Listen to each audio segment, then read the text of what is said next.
I'll go ahead and get started. Item number one, as you're aware, the Port Authority is going to give the City of Heath Aerospace Drive, which is the westernmost entrance to the Port Authority. That is about 1/4 mile of roadway plus a bridge. Before they do that, they're going to rehabilitate both the roadway and the bridge for us. And they have provided plans to do that, which we've had reviewed. And once the rehabilitation is done, we will go ahead and dedicate the bridge and the roadway to the City of Heath. So what I'd like to do tonight is just go ahead and begin the dedication legislation, at least go through the first process, the first reading of it, because I'm not exactly sure when it's going to be done. It could take 6 weeks, it could take 2 months, but I just wanted to start it tonight. And also, just to let you know, we have established conditions for dedication. Of course, they'll install it per our plan. The city will have an inspector out there when they do the rehabilitation. We will hire an inspector to do it, they'll pay us for it. The street lights that are on the roadway will still be owned by the Port Authority, and they will pay for the electric to them. The Port Authority will continue to maintain the landscape and stuff in the right-of-way that they'll be dedicating to us, so our own people don't have to go out and do it. The rehabilitation, John, is that to where they're gonna make a turnaround, or They're gonna pave it, or what? They're going to pave it from the Irvingwood Drive going south, basically, till you get to where there are various aisle drives, and they're gonna put a cul-de-sac in there for us. All right. Okay. If you're wanting those conditions, you can take a look at the attachment. And also, there'll be a 1-year warranty basically on the roadway. Anything that goes wrong with it the first year, they repair. And for the bridge, we're gonna have a sliding scale over 5 years. If anything goes wrong the first year, they pay 100%. Second year, 80%, we pay 20%, on down to the 5th to 6th year. So it's a good deal for us. They're gonna give us a first class road. It's a good deal for them. So what I'd like to do tonight is begin the dedication process. And what we'll do, as I said, we'll go through the first reading, and then we'll wait and see when they're actually gonna have the work done.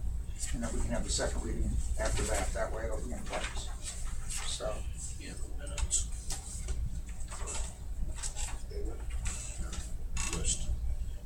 I had it, now I can't find it. Your minutes are the Agenda? Oh, the agenda. Yeah. I got one. Anyone else need an agenda? So John, is the idea that the ordinance would be up for first reading in 2 weeks? Right. And then we kind of see where we're at, maybe council tables it until it's ready, or if it is ready, then we go ahead and vote, then 2 weeks after that, is that kind of what? That's what I was planning to do. Right. Does that make sense, Tim? We table it then? Yeah. Well, the ordinance hasn't even been drafted Yeah. yet, so in 2 weeks, of course, if the legislative request is approved, in 2 weeks, the ordinance would be on council's agenda for first reading. And then, 2 weeks after that, if things aren't ready, council could table it, and then just. Well, we would also send it to the planning commission. In addition to that too. So we Okay. have a first reading, then go to the planning commission. Oh, Then come back. for later this month? Yeah, yeah. Okay. Yeah. So we could hold it after it comes back from planning commission if we Yeah. had to. Okay. So then we can. You're right, I that's got it. exactly. We send it to the planning commission, when it comes back, then we could, Or you can hold on. You don't- table again. Right. You don't really want to vote on it until construction's done Okay. and the inspections have been done. But we'll have everything in place, Right. so it just Okay. can go very quickly from that point Yeah. on.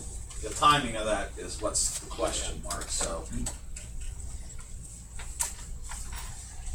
So, Okay, that makes sense to me. thank you.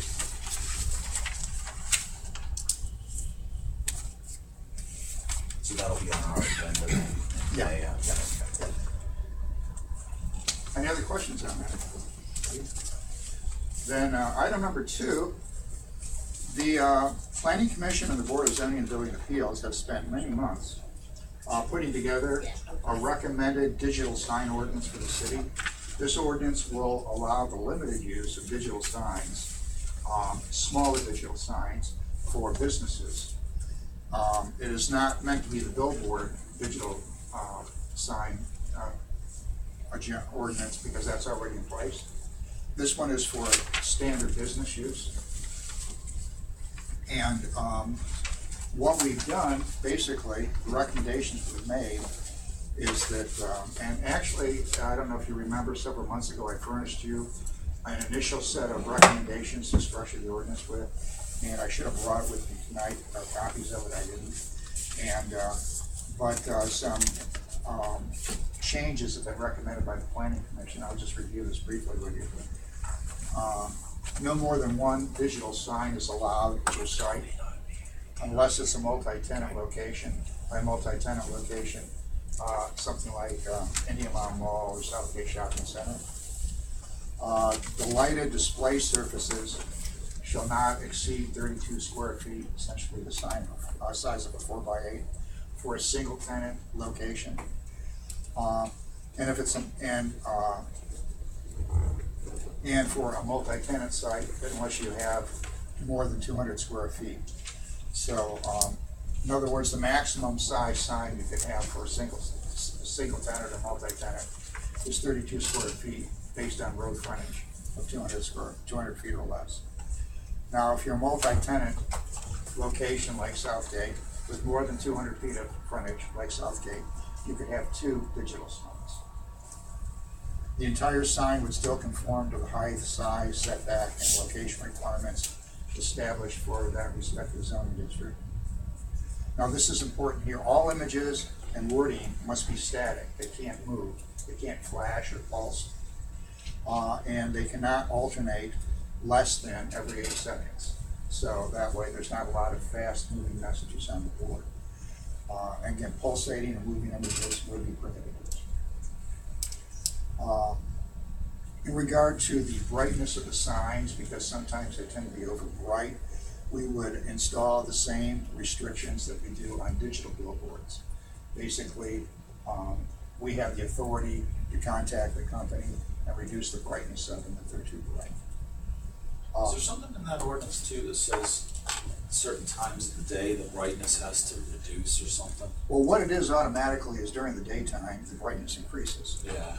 And then at night it's Decreases. It decreases. Okay. Yeah, and we do have number limits, quantitative limits in regard to that as well. We're saying the digital signs would be allowed in a B3, which is a general business district, which is essentially down 79 and parts of 30th Street, or M1 or M2 districts, which are manufacturing districts. So they would not be close to residential districts. And this is one of the requirements that council asked to be put in it. Any existing non-conforming sign, there are a lot of non-conforming signs out there, that someone wants to change to a digital sign, the whole sign would have to be reconfigured to meet our current size zoning requirements. So, and then penalties, you also asked for a penalty section. So we just have penalties for non-compliance, and I listed the sections that they're in. So that's also included in here. Now, this is subject to Dave Morrison looking at it. What are the penalties? They vary. We could, if a sign is put in against our code, we can require them to take it down. Depending on the situation, if they refuse to act, we would take them to court. They would get penalized with fines and whatever other misdemeanor items are attached to it. So that's basically what it is. John, I'm trying to remember. Is there any restriction as far as color, the number of colors? Or anything? No, we didn't put any restrictions on color. It could be red, black, or it could be multiple colors. The key restriction, though, was on movement. And that capability has really evolved since the original, sign ordinance and thinking of these electronic signs. That capability's kind of evolved quite a bit since then. Yeah, it has all the color of an all TV set, which is full spectrum. Yeah. So we didn't really restrict that. Okay. Planning Commission reviewed this, and these are recommended changes from the Planning Commission, right? Right, and we actually had a public hearing as well. And no one at the public hearing had anything bad to say to us at all. Of course, no one was at the public hearing. Goodness, either. So, Yeah, there you go. Neutral. Right. So, this is actually the general process for ordinances, is to have a first reading, go to the public, or go to the Planning Commission, and then the Planning Commission can determine if they want a public hearing, then they make a recommendation, send it back to council. Since we've actually already been to the Planning Commission, I'm gonna check with Dave Morrison, but there may not be a need to go back to the Planning Commission again. But what I would like to do is begin. And we had that public hearing. And we did have the public hearing, yeah. So what I'd like to do is begin the legislative process tonight, if I could, if you're interested in doing it. This will bring us into the, at least, maybe not the 21st century, but the 20th century. I think when you look at it, I think it adds some flexibility to it. You know, it talks about that if you're a multi-tenant property with more than 750 feet of road frontage, you can have like a couple different signs. Yeah. If you're a multi-tenant property with more than 200 feet More than, you would have to have. for the 100 square foot sign, Right, to or be not large. square foot, square. Right, to be larger than 32 square feet, you have to have more than 200 square feet. Yeah. So it gives it adds some flexibility to it, but it also insists that if your sign currently does not meet our specifications and you want to incorporate into your sign this capability, then you need to bring your entire sign into line with our specifications. So. It's gonna make things down through there more uniform, look better, I think. Yeah, it will. It will. As you know, the Board of Zoning and Building Appeals for years has allowed some of these to go in on a limited basis. And the problem is it's kind of, you're opening Pandora's box when you do that. And once you open it, you can't shut it. And every time one would come through, they would have different standards for it and stuff. So it's been done in the city, but it's been all over the board as far as criteria goes. This would more control what they look like and regulate them better, but allow them. And also, we did get some input from the sign company on this. They did send us an email saying, do you consider these things? And actually, we did incorporate some of the things they considered into the revised. I got a question, like the mall that is kind of landlocked off of 30th Street and 79. So they're not eligible to put signs out on 79, are they? Or at 30th Street? Oh, they can put them on 30th Street because they do have frontage on 30th Street. They have the roadways that come out of 30th Street, the entrance drives and stuff like that. So they could have signs that they actually already do. They could put one there if they wanted to, but they can't put one on 79 because they have no frontage on 79. And then like the shopping area across the road. Cross Creek. Or across 79. No, across 30th Street. Right. Where there's multiple. Oh, like where Wits is? Oh, yeah. Yes. How many signs are allowed there? Well, if it's 200 feet or less, well, actually, only one sign. They have less than 750 feet Right, of because street frontage. Right, for that, they would have one sign. Total one that- for the whole But that shopping area? But that one sign would be allowed to be 100 square feet as opposed to 32 square feet. See, not every tenant in a multi-tenant location is going to be allowed a sign. The signs are more for the location, not for the individual tenants when you have a multi-tenant site. But that sign could be used at a tenant's. Right, they could have an 8-second display Yeah. or something like that. Yeah. As a matter of fact, if I remember right, our conversation in Yes. Planning Commission, we talked a little bit about that specific piece of property when we were trying to make a recommendation on, well, how much, what minimum what minimum footage of street frontage will we allow the larger sign to? because there are some multi-tenant properties that we have in the city that actually have very little street frontage. So the idea of having a 100 square foot sign on something like that seemed ridiculous. But that particular property, which has much more street frontage, it seemed that that would be, acceptable, that it would fit on a piece of property like that because it has so much street frontage. So it wouldn't be the signs with the total number of locations, it would be alternating, the one sign would alternate different vendors. If that's how they That's how they determine want how it. to do it, Right, yeah. okay. Yeah, it would be up to the, it'd be up to the Exactly. property owner, right, how they wanted to, I just wanna make sure we didn't have 6 No. different yeah. flashing signs. If you went to Southgate Shopping Center and Giant Eagle said they wanted to put one of those in, well then, there's already one big Southgate sign, so they're allowed 2 along the strip. So then that's it, no one else can put a sign in. So but probably what would happen if you're an owner of a multi-tenant center, you probably won't allow an individual tenant to put one up. You Because would be, you probably, being the person who owns the property, would be the one saying, we're gonna put a sign up, do you wanna participate in it? That's exactly right. Yeah. Right. That's, How about John Hender out here, he's got one on one side that Fox Run, and Right. on this, can he have 2?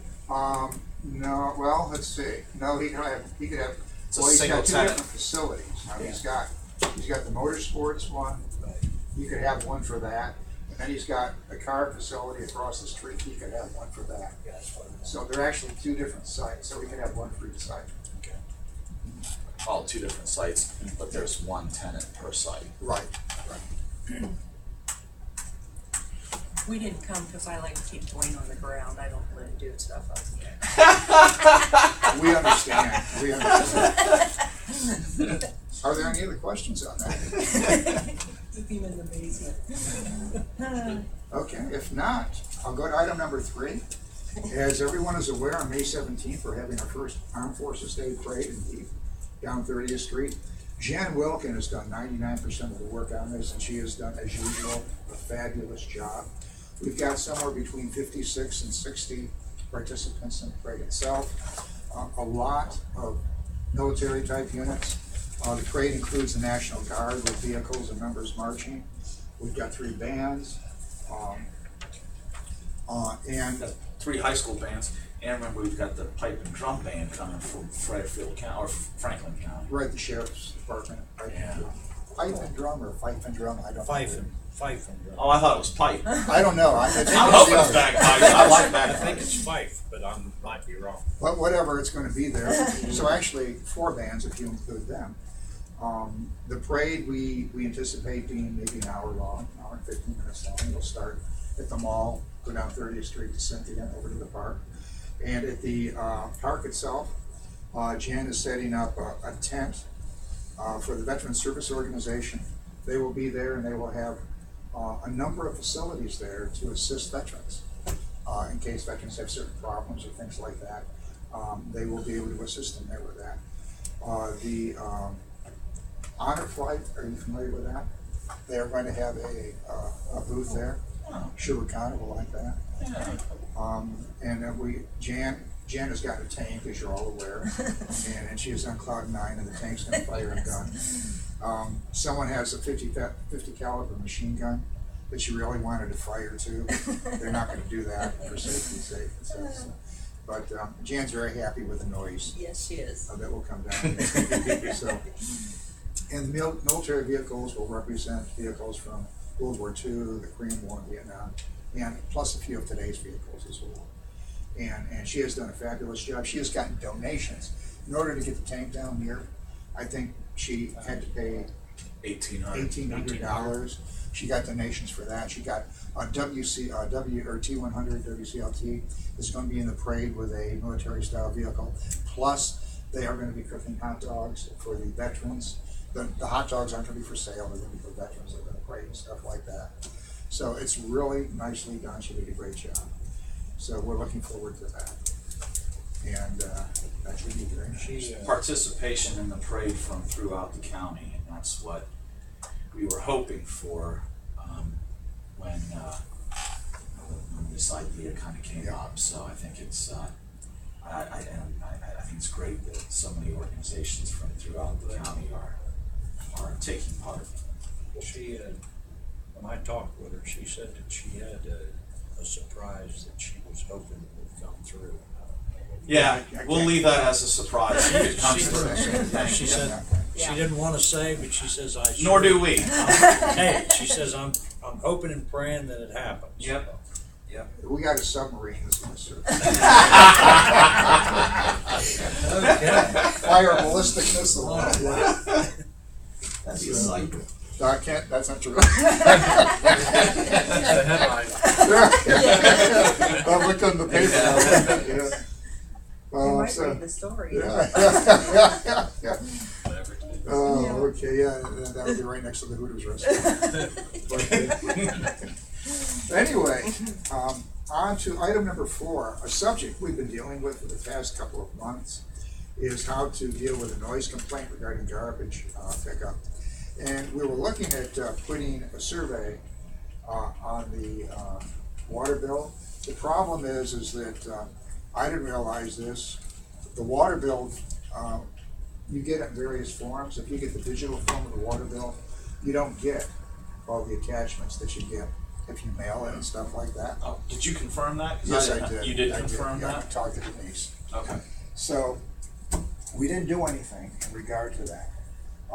And we have a growing number of people who are getting their bill emailed to them as opposed to mailed to them. And also, thankfully, a growing number of people who are having their payment directly taken out of like a checking account or something, as opposed to mailing in, a check or something with their printed bill. Is there a way to add those things that come out with the cable bill to the email? Because it's a good way to reach out to citizens, and if you're wanting people to go to that. The email bill doesn't even look like a paper bill. The email bill resembles the old style little piece of cardboard that they would send out in the mail. Does that come, I'm sorry, does that come from here, John, or does that come from I don't know. the billing company? I don't know. I get both. I pay for mine online and I get a bill. Yeah. I think I know she it's said stuffed, CMI, Yeah. I think Denise said CMI sends out the digital bill. And then the other company, Bill Smart, sends Smart out the Bill. smart bill.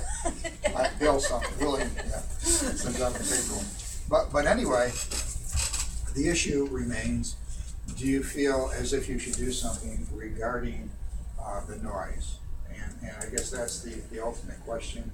You can do nothing, you can establish hours of operation, you can go beyond that, and talk about individual service or, whatever.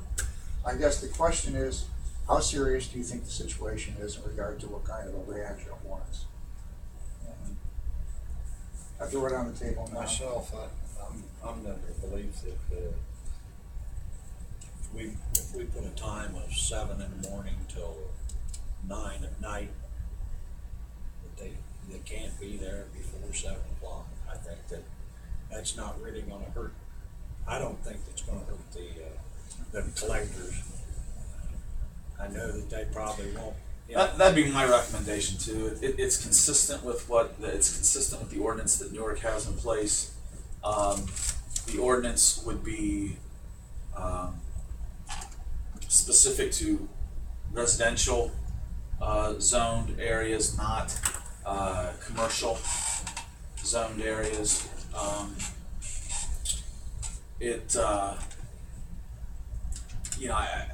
think it would, perhaps help as far as taking care of the noise in residential areas when you have, when you have people sleeping 4, 5, 6 a.m., whatever. And then as far as anything beyond that, with a survey, like John said, there's some challenges, not insurmountable, but we thought that you all should know, about the fact that there's the potential that if we used the bill for a survey, it might not reach everybody. Right. It would reach most, I think, but not everybody. we thought, you guys should be aware of that. And if you want us to move forward with that, we can. If not, we won't. We'll go from there. I also think that we shouldn't just spring this on the garbage collector. We should give them a couple of months to really do their, whatever they're gonna have to do to meet the requirement of 7 a.m. Maybe make this go into effect September 1 or something like That's a that. good So it's idea. gonna give them enough time to make the adjustments. They pretty well said it already. But I mean, we still don't know, at least we're not gonna be able, if they don't do it, I think there should be some recourse that we can come back and say, hey, 7 to 9, what your hours are. I think it's Newark's are, they can collect from 7 a.m. to 9:30 p.m. 9:30, okay. I think it's, yeah. Who's gonna sit out there in a patrol car when we're already undermanned and decide? Well, we have 7 council people, so every 7th week. What it would be, I think what it would be is, if a citizen had a complaint, they'd be required to identify what service it was, and then we would send them a letter.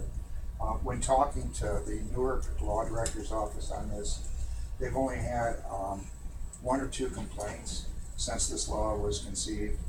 And both complaints were resolved very quickly when they just sent a letter to the collector asking them to abide by the times. So hopefully we'll have the same situation. How old is there? How long is that How now? long? I don't know how long it's been in effect.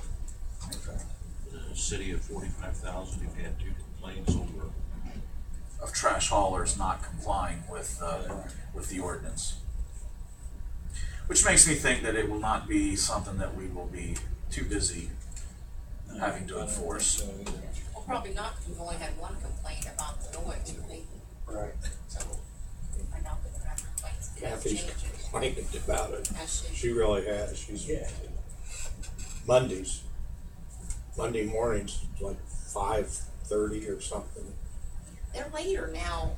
You have waste management. yeah. I think that was, They're usually in front of our house about 6 Because a.m. they used to be coming before 5, and it seems like since we're one, they come later, but I'm already up. You know what? I was gonna say same thing. Yeah. Since the first story ran, Mine's they been- come into Willow Ridge about an hour and a half later than what they used Yeah, to. that's it.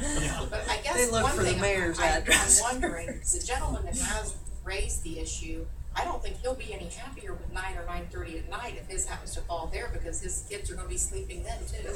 Well, he indicated when he was here that he wouldn't mind, when we discussed the Newark Times before, he indicated to me that he was satisfied with those. What if the old people go to bed early?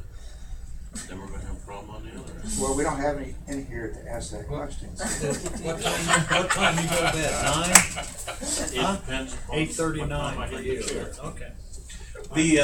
I know that they didn't pick my trash up by 4 o'clock this morning when I got up. It's probably on the beer cans that rattle. No, he just All the bottles.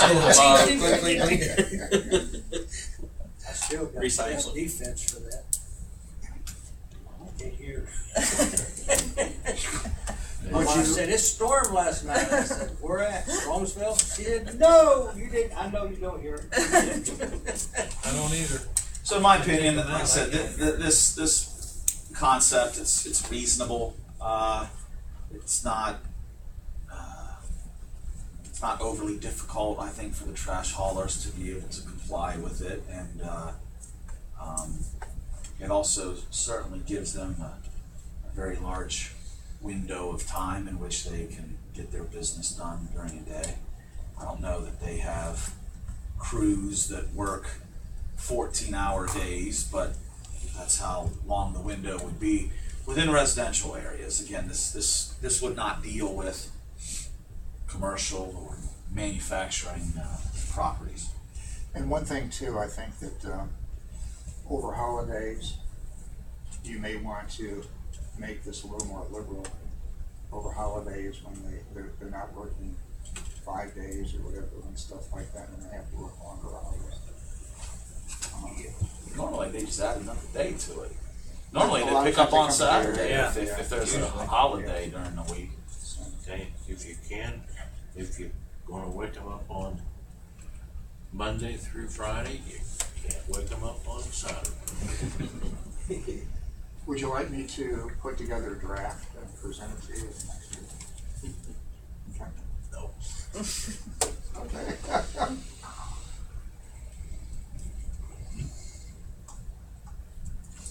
There's no point looking at draft. I don't care about the time they come. I just don't want to limit to certain companies. That I don't want to do. I don't want to say you can only have one hauler because it's just my feeling. That's how I feel about it.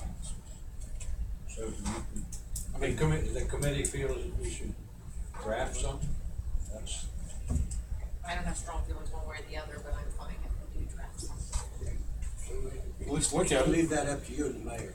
That's- Okay. You can at least look at it anyways. Doesn't mean we still. If you don't like it, you can throw it out or whatever. I'll be offended, but, you know. All right? No problem. Item number 5, if you remember, at Christmas time, the bridge over 79 over Ramp Creek, 79 bridge over Ramp Creek, the Lincoln County Fellowship Club persuaded us to get electric to it so they could decorate it, or Eddie and I decorate it. No, Friendship Club. Yeah, the Friendship Club, I'm sorry. And it really looked very nice. We had wreaths out there that we used to have on the city building and stuff. Oh, we got a lot of compliments from it. The way we provided electric service was we went to Kessler Sign Company that owns the big billboard, and they volunteered to allow us to tap into their electric for last Christmas to provide the service for the bridge. But that was a very difficult, physically difficult thing to do for us, running the wires and all that stuff. It wasn't all that safe. And I was wondering if council would be interested in providing, or in the city providing electric service to the bridge. I've contacted ODOT because it's an ODOT bridge, and they didn't give us their approval, but they said it can be done. We just have to show them the plans. I've talked to, we have an electrician who works for the city in the water department, and he's talked to AEP for me, and AEP said they could do the drop, and then we would have to pay we'd have to pay them X number of dollars to do the drop, and then we'd have to pay an electrician to come in and actually put the wiring in and the outlets and stuff like that. I don't have the foggiest idea of how much it costs. Could be $3,000-4,000, I don't know. But if you are interested in something like that, I would go ahead and go all the way through and get a cost estimate and things like that, present it to you, and then you can make up your mind as to whether or not to do it. And the reason I'm bringing this up is it was really well received. It was those nice little things that the community really did like. It worked out well. It wasn't that hard to do as far as decorating the bridge. It did look nice. Yeah, it was a nice It was thing. So What else were you thinking you might use that for? Anything? it would be hard. I mean, if you had seasonal decorations or something like that, you could do it as well. But I see primarily Christmas. I mean, I don't know of too many other holidays that you would really do that. The 4th of July could be something. Yeah, that's a good point. I didn't think of that. So, I'm apparently not very observant, but I didn't notice the decorations. we froze up butts putting those up. I didn't- I couldn't tell you. I couldn't tell you what. It looked nice, John. I noticed it. Yeah, it was beautiful, John. Ebenezer, what else did you?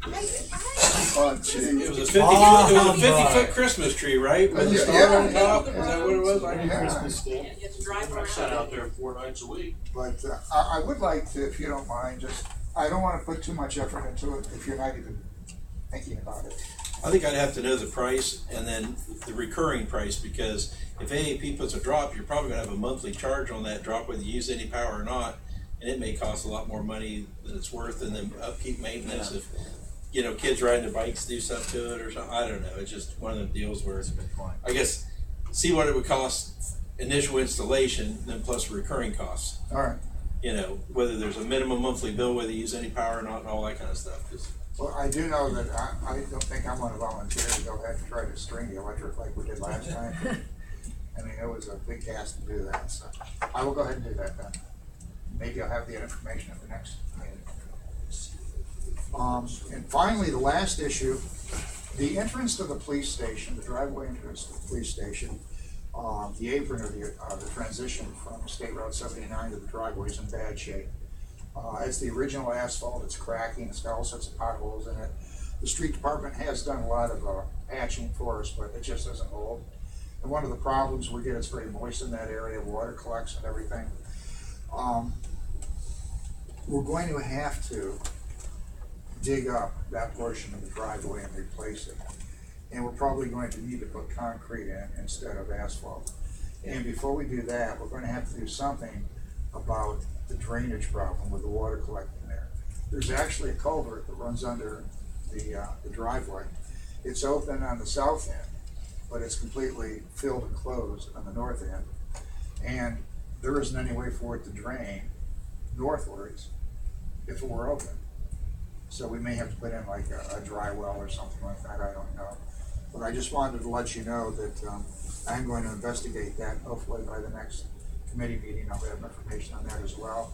I would like to tie that into sealing the parking lot. The parking lot itself, other than that entrance, is in fairly good shape. And I'd like to get it sealed this year and restriped. And there is money in the budget to do that. But we do need to repair Didn't we that. seal it and stripe it last year too? No, since I've been here, it's never been sealed or anything. It's been restriped, but we never sealed it. No, I don't think it's not good to see it. There was crack It sealing looks done like it's a patched. while ago. The street department might have done it, maybe 10, 12 years ago, yeah. But not a surface seal, no. They're putting a coat on top of it. So I just wanted to let you know, we're gonna look into that. If I Now, there's a way for the water to get away. I mean, we can put a drain in there, or you Well, don't know. what we have to, I don't know. Okay. I'm thinking that there isn't any way for the water. I don't think there is piping from the closed end of the culvert Down going there. north Yeah. to the creek. It got filled in over the years, and there's no swale over there to channel the water in that direction. So we may need to put a drywall in or something for it. So anyway, I just wanted to give you an update on that. That's all I have. Any other questions? Anybody have any questions for John? Yeah. Okay, that's it. Thank you. 6:08. Deb, I could have emailed this agenda to you so you wouldn't have to type everything. Oh, I can try to do that. I was gonna say, she's been taking. She's already typed in our minutes, remember Bruce said? Yeah, I'm already decided what you're Yeah, gonna you get one more. Agenda. Oh, you need an agenda? No, Are we gonna do finance? Might as well, let's go ahead and do finance and we can take a break if that's all right with everyone, unless anyone needs a break right now. Okay. Finance shouldn't be that long, should it? Or is it? Maybe there's more stuff on here than I thought. it's not gonna take long. Thank you, sir. We'll go ahead and call finance to order at 6:08. We have 4 legislative requests on the finance agenda. The first one is to amend the sign ordinance. We discussed that in community development zoning. Any further questions or discussion regarding the sign ordinance? You okay with it, Cletus?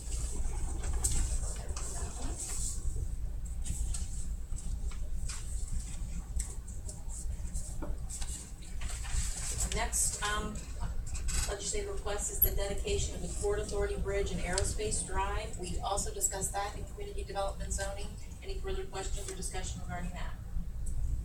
I did leave that as one agenda item for the kids, so we can go and see what they come up with. Are you good with that, Cletus? Yeah.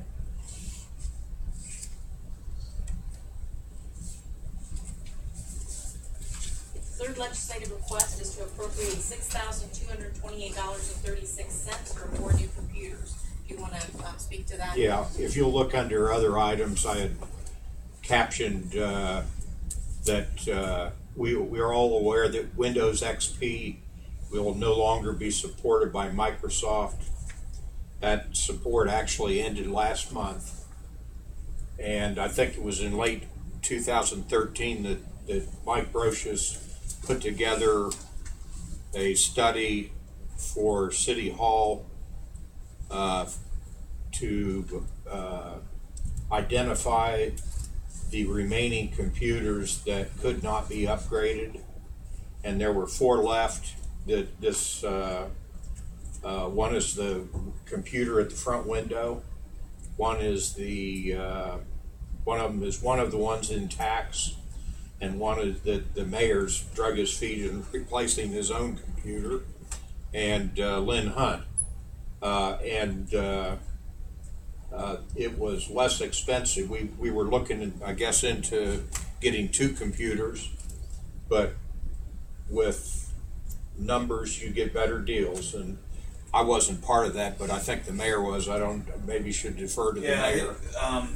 The price quote that we originally got was for purchasing 2 computers, and there was a discount compared to just purchasing 1. Knowing that we had 4 that needed replaced, I said, well, then is there more of a discount if we bought all 4 right now? And actually there was, and we got 4, we can get 4 PCs for the price of 3. So basically we got 1 free. So anyway, that's the deal on that. Okay. Anybody have any questions, comments about computers? Okay. This is okay. I assume that includes all the software and everything else you need to operate. Yeah. Yeah, and install. Yes. Yeah.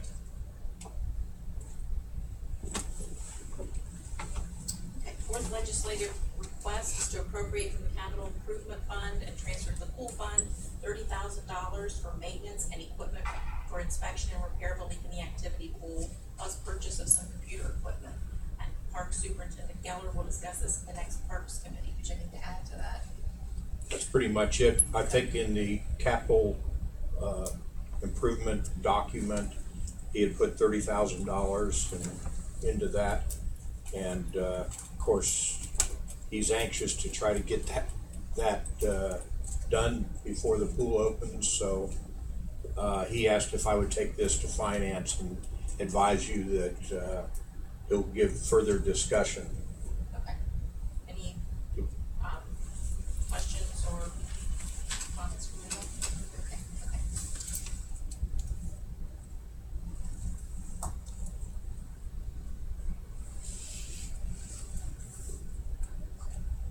Okay, and then under other items, we've already really covered that. That was the explanation for the purchase of the computers.